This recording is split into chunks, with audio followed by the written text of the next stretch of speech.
உங்க வார்டுல நெக்ஸ்ட் வந்து பிஜேபிக்கு வந்து மக்கள் வந்து ஆர்வமா ஓட்டு போடுறதுக்குள்ள மனநிலையில இருக்காங்களா? நீ பார்க்கும்போது எப்படி என்னுடைய தெரியுது? பகுதியில வந்து என்னன்னா, நம்மளோட உழைப்பு என்னன்னா, மக்களுக்கு என்ன தேவை? ஒருத்தங்க ரேஷன் கார்டுல ஒரு பேர் சேர்க்கணும், ரேஷன் கார்டு எடுத்து தரணும், ஒரு முதியோர் பென்ஷன் வேணும், இன்கம் சர்டிபிகேட், இருப்பிட சான்று, ஜாதி சான்று, ஓபிசி சான்று, இப்படி பல சான்றுகள் இருக்கின்றது. பிறப்பு சான்று, இறப்பு சான்று, திருத்தங்கள். இப்போ என்னன்னா நிறைய திருத்தங்கள் வருகின்றன. அனைத்தையும் நான் கொடுத்திருக்கிறேன். யாரிடம் இருந்தும் ஒரு காசு கூட இன்று கூட நான் வாங்கவில்லை. நான் 2011 முதல் 2025 வரை மாமன்ற உறுப்பினராக இருக்கின்றேன். 5 வருஷம் அந்த எலெக்ஷன் இல்லாததுனால கேப்பு.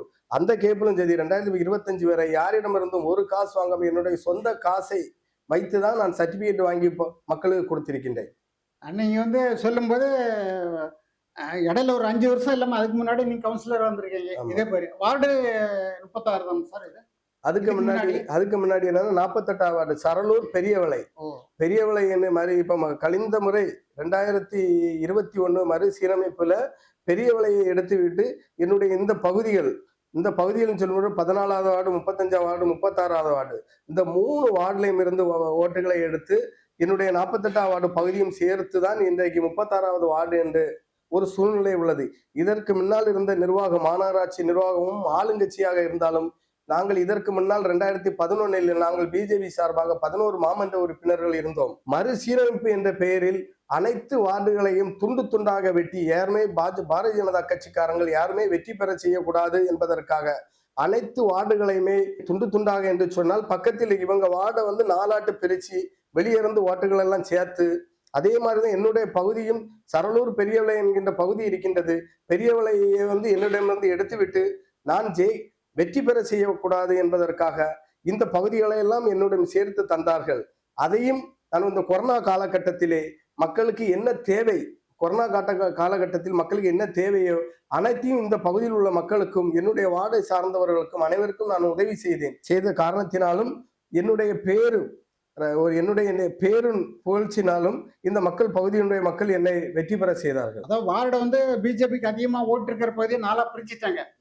அதெல்லாம் மீறி நீங்க ஜெயிக்கிறீங்கன்னா அந்த இடத்துல வந்து எங்கெங்க பிஜேபிக்கு ஓட்டு இருக்கு பிரிங்க. அப்படி ஒரு சூழல் நீங்க அதுல நான் ஜெயிச்சது ஒரு நல்ல பேர்.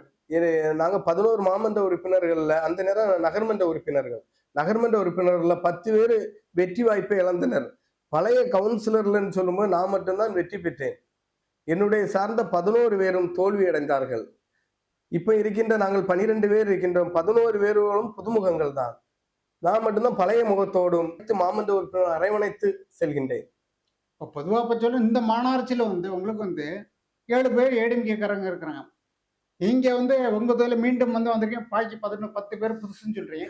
இருந்தாலும் கூட ஏடிஎம்கேயும் பிஜேபி ஒன்னா இருந்தா கண்டிப்பா தமிழ்நாட்டுல எந்த மாநகராட்சி பிஜேபி கிடைக்குதோ இல்லையோ, நாகர்கள் மாநகராட்சி சோரா சொல்ற கருத்து உண்மைதான். எங்களுடைய மாவட்ட நிர்வாகமும் சரி, எங்களுடைய கட்சியினுடைய தலைவரும் சரி, அண்ணா திராவிட முன்னேற்ற கழக கட்சியினுடைய தலைவர்களும் சரி, 2 பேரும் சேர்ந்து இருந்து ஒரு கொள்கை முடிவுகளை எடுக்க வேண்டும். யார் வெற்றி பெறுகின்றார்களோ மாநகராட்சி மேயர், ஒருவர் துணை மேயர் என்கின்ற ஒரு ஒப்புதல், ஆருக்கு ஒரு 26 சீட்டை பிரித்து கொடுத்து யார் அதிகமாக வெற்றி பெறுகின்றார்களோ அவங்களுக்கு மேயரும், குறைந்து வெற்றி பெறுகின்றவர்களுக்கு துணை மேயருமா கொடுத்தாச்சுன்னா இந்த மாநகராட்சி இருக்கு. அதிமுக பாஜக காலம் வரை கூட்டணி எப்பமெல்லாம் இருக்கின்ற அன்னைக்கெல்லாம் இந்த மாநகராட்சி பிஜேபி வசம் இருக்கும் என்பதை மாற்று கருத்தே இல்லை.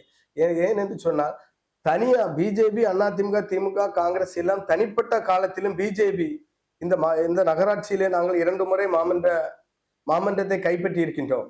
இப்போ நடந்த மேயர் தேர்தலிலும் 2 வாக்குகள் வித்தியாசத்தில் தான் மேயர் பதவியை நாங்கள் இழந்தோம். ரெண்டும் சொல்ல முடியாது சார். நமக்கு வந்து ஈக்குவலா இருந்தாங்க. பேப்பர்ல கூட ஈக்குவலா இருந்து சீட் நம்ம எக்ஸ்ட்ரா கிடைச்சாலே போதும். ஆனா வெற்றி வாய்ப்பை இழந்தது 2 வாக்குகளிலே தான். தன்னுடைய அந்த மாநகராட்சி முதல் மேயர் என்கின்ற பாரதிய ஜனதா கைப்பற்றக்கூடிய ஒரு வாய்ப்பு சூழ்நிலை எல்லாம் இருந்தது. அதை நாம் இழக்க வேண்டிய சூழ்நிலை ஏற்பட்டது. சரி சார். இப்போ இந்த 2020 உங்க வார்டில் உள்ளவங்க எல்லாம் மேக்சிமம் வந்து 90% வந்து பிஜேபி ஓட்டு போடுவாங்க. நீங்க சொல்லும்போது தெரியுது போடுவாங்க அப்படின்னு. சார் 90% நீங்க சொல்றது உங்களுடைய இது நான் ஏத்துக்கிடுறேன். இருமுறையும் 2வது நீங்க இந்த பிரச்சனைகளை ஜெயிச்சிருக்கீங்க கண்டிப்பா. இருமுறைங்கிற போதும் மக்கள் மனநிலை என்கின்ற ஒன்று இருக்கின்றது. என்னால் பொறுத்தவரைக்கும் 80% குறையாமல் வாங்கி கொடுக்கின்ற இடத்தில் நான் இருக்கின்றேன். 80% இருந்து குறையாது என்பதை நான் உறுதியாக சொல்கிறேன். முக்கியமான கவனிக்க வேண்டியது என்னன்னா, இந்த வார்டுகள் எல்லாம் சரி செய்யணும். முதல்ல இங்க இருக்கிற எம்எல்ஏக்கள் நமக்கு துணையா இருக்கிற எம்எல்ஏக்கள் வரணும். அது கண்டிப்பா. கூட்டணியா இருக்கலாம், இல்ல பிஜேபி சார்ந்தவங்க. அதை வந்து மக்கள் புரிஞ்சுக்கிட்டு அந்த மாதிரி நம்ம அடுத்த 26ல வரப்போறது நமக்கு பிஜேபி சார்ந்த கூட்டணி கட்சிகளை வெற்றி பெற செய்தால் மக்களுக்கு நல்ல பயன் கிடைக்கும். பிஜேபி சார்ந்த கட்சிங்கிறது கிடையாது. பிஜேபி தான் நாகர்கோவில் தொகுதியிலே நின்று நாகர்கோவிலே ஜெயிக்கும் என்பது நடைமுறைப்படுத்தியிருக்கின்றோம். இனி வருகின்ற 2026 பிஜேபி மாநில தலைவரானும் அகில இந்திய தலைமை யாரை சுட்டி காட்டுகின்றதோ அவர்தான் நாகர்கோவில் சட்டமன்ற தொகுதியினுடைய எம்எல்ஏ வருவார். பாரதிய ஜனதா தான் நாகர்கோவிலை வெற்றி பெறும் என்பதை நான் உறுதியாக உங்களிடம் மீண்டும் ஒரு முறை வலியுறுத்துகிறேன். இல்ல சார், இப்போ வந்து கன்னியாகுமரி மாவட்டத்தில் கழிஞ்ச 2021 6 தொகுதியில் 3 ஏடிஎம்கேயும் 3 பிஜேபி நின்னாங்க.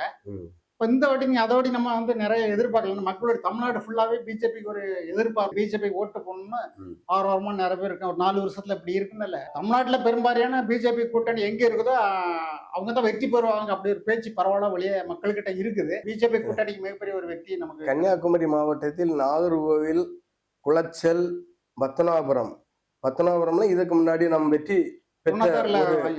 வெற்றி பெற்று ஐயா முதல் எம்எல்ஏ வேலாயுதம் அவர்கள் வெற்றி பெற்றார்கள். அதுக்கப்புறம் குளச்சலிலே எம்ஆர் காந்தி ஐயார்கள் வெற்றி பெற்றார்கள். வெற்றி பெற்றவரே தோற்கடிக்கப்பட்டார். வெற்றி என்று சொல்வதற்கு பிறகு அந்த நேரத்துல வந்து எல்லாமே சீட்டு. அவர் தோற்க வேண்டும் என்பதற்காக அன்று தோற்கடிக்கப்பட்டார். அதனால் நாகர்கோவில், குளச்சல், பத்தனாபுரம் என்கின்ற 3 தொகுதியும் பாரதிய ஜனதா வெற்றி பெறும் என்று உங்களிடம் உறுதியாக சொல்கிறேன். இப்போ நீங்க வந்து இவ்வளவு நேரம் அந்த உங்களுடைய பணியிலையும் இந்த பாரதின் மீடியாவுக்கு வந்து டைம் கொடுத்து உங்க வார்டுள்ள விஷயங்களையும் எம்எல்ஏவோட விஷயங்களையும் கலந்துக்கிட்டு நன்றி சார். வணக்கம் ஐயா.